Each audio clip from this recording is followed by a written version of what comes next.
ओ महामाया मैया की जय हो। दोनों हाथ उठा के सब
रतनपुर धाम महामाई दर्शन करते झरे हो 2 4 6 8 10 बाकी मन नहीं।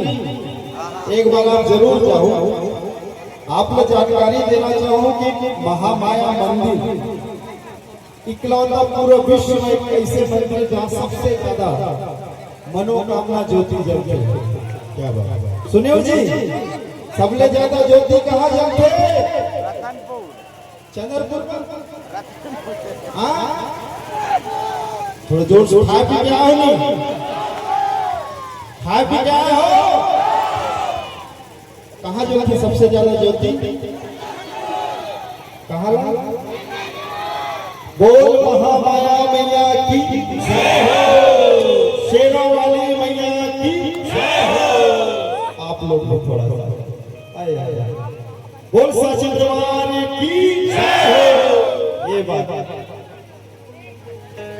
तो महिमा अपरम रतनपुर वाली, हे माँ डोंगर गढ़ वाली, सुन मैया हमारो। तोर महिमा अपरम